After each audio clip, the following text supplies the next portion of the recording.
Hello and welcome to Witness. I'm Raggy Omar. In 1996, Tuareg community leaders in Mali organised a festival to mark the end of the Tamashek War, or War of Independence, between the nomadic Tuareg tribes and the government. Modelled on traditional gatherings featuring music, camel racing and a general catching up with gossip, the festival was initiated in a spirit of reconciliation and friendship. Over the years, this gathering has continued and expanded to become a truly international annual event, the so-called Festival of the Desert. Held over 3 days in January in the remote desert oasis of Essakan, the festival is a model of cooperation organised jointly by the Tuareg community and European music and event promoters. The festival is a showcase for Malian, African and Western performers and musicians, but at heart it is really a celebration of peace, collaboration and hope. Desert Blues by filmmaker George Azar takes a behind-the-scenes look at the 2008 festival and what it had to offer. Sometimes the most unexpected part of a journey is who you meet along the way. Bonjour, je suis un Tuareg. Je m'appelle Abdoulaye le Magnifique. 14-year-old Abdullah has traveled through the desert for 2 weeks, hoping to sell jewelry to pay for his schooling. Timbuktu is his last stop on the road to the oasis Essakan, home of the legendary Festival in the Desert. The festival has grown from a small gathering of rebel nomads to a worldwide musical event. My name's Max and I'm from London. And I'm here on a kind of musical pilgrimage. We've been really inspired by a lot of Malian music. We heard about the festival in the desert and we always wanted to come.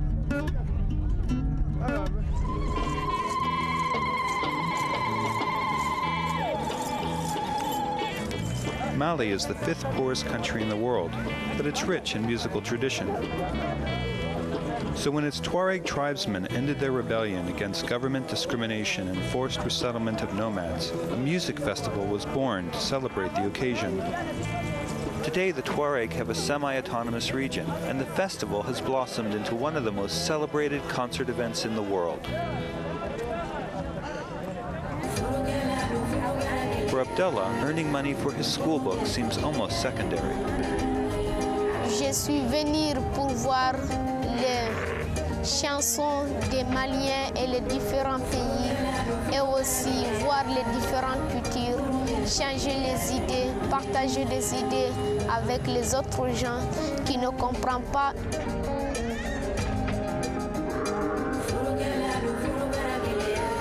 On dit à une personne qui ne changeait pas les idées, ton tête va venir comme un pastèque. Il n'y a rien de là-dedans. The 2008 festival drew several thousand people. Most seemed to arrive on camels. The vibe, definitely. And the fact that it's such an enormous trek mission to get here, you forget that here because it's a very vibrant and intimate space, but actually it's incredibly isolated where we are right now. I mean, you feel all the energy around and you forget that, but I mean, I came 2 days solid travel from Bamako. Timbuktu itself is remote, but then you get in a 4x4 for 3.5 hours across sand dunes, basically, to arrive here. And you arrive here and then there's this kind of oasis of culture in the middle of the desert. Fantastic. For Abdullah, Max and friends offer a glimpse into a world he's never seen before.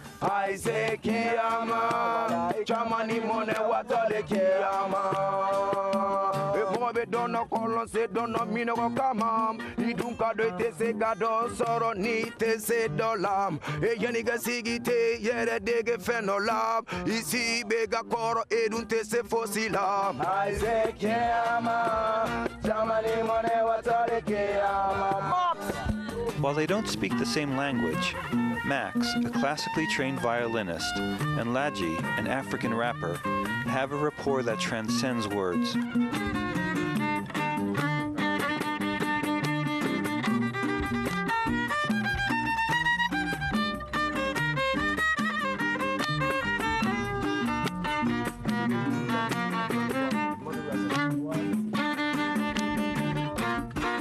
This kind of openness you really only get in a more intimate setting where there's something also that binds everybody together, which is a love of music. Where there's people who love music to listen or musicians, and there are so many musicians here, and so many brilliant musicians.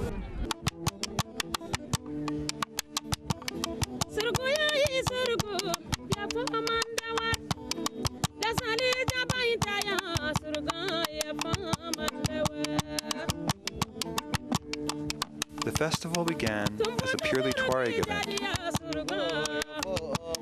but over the past decade has evolved to showcase stars from across Africa.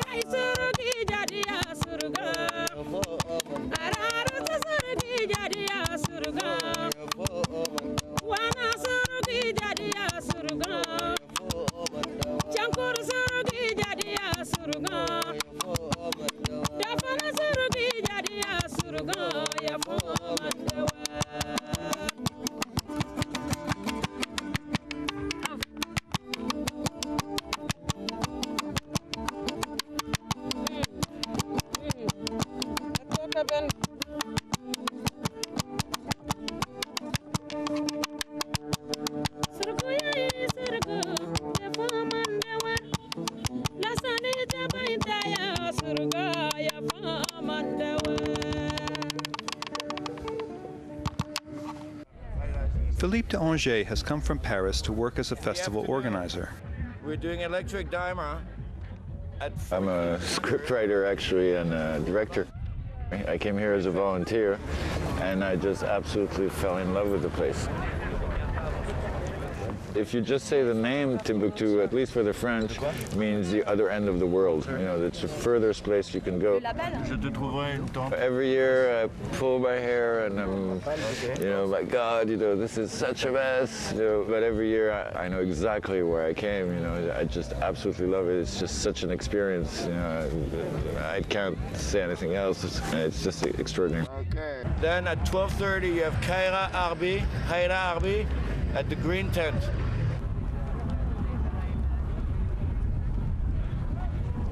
Haïra Arbe is known as the Nightingale of the Sahara. Elle est bien connue partout du monde. Oui. Et dans notre pays encore, qui n'est pas Mali. J'aime très bien son musique.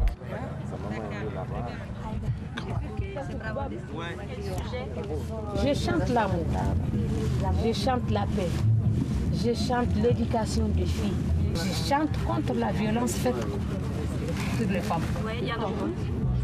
Mais je sais qu'il y a des villages qui n'ont pas encore compris, les femmes sont toujours fatiguées. Elles font le travail, elles vont au champ, elles font le travail avec les hommes, elles reviennent, ils font la cuisine, ils se lèvent avant tout le monde et il se couche après tout le monde. Il fait manger et faire tout. Et si la nuit, il lui demande de faire... N'est-ce pas, c'est fatigant? Hein?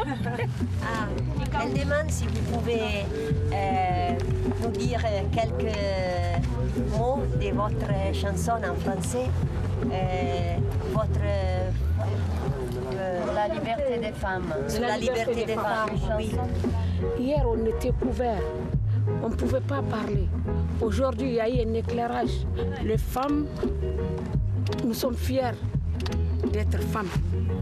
Parce que sans la femme, la vie n'est rien. C'est la femme qui est la mère d'un fou, la femme qui est la mère des savants. Donc, la vie n'est rien sans une femme. Je comprends bien le français, mais son parole n'est pas... Elle n'est pas parlée en haut, quoi. Je n'ai pas bien entendu, quoi.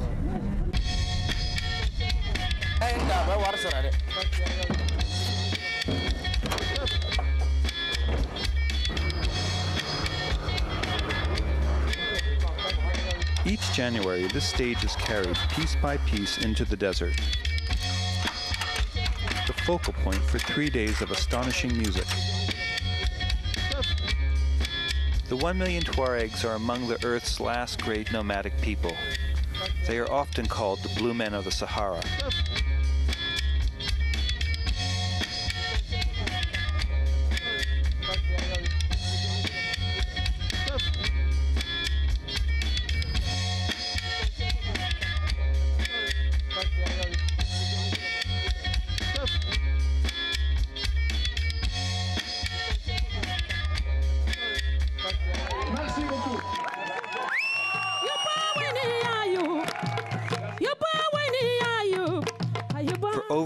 2,000 years, their trans-Sahara caravans link the cities of the Mediterranean with the great African interior.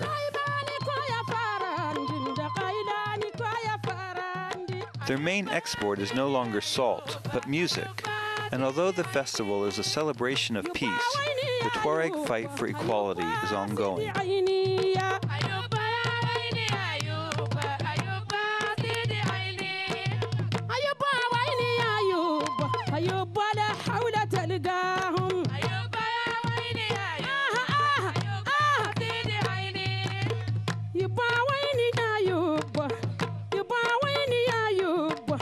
For the Tuaregs, the next 3 days offer both the chance to earn enough money to live for the coming year and the opportunity to share their vanishing culture with the world.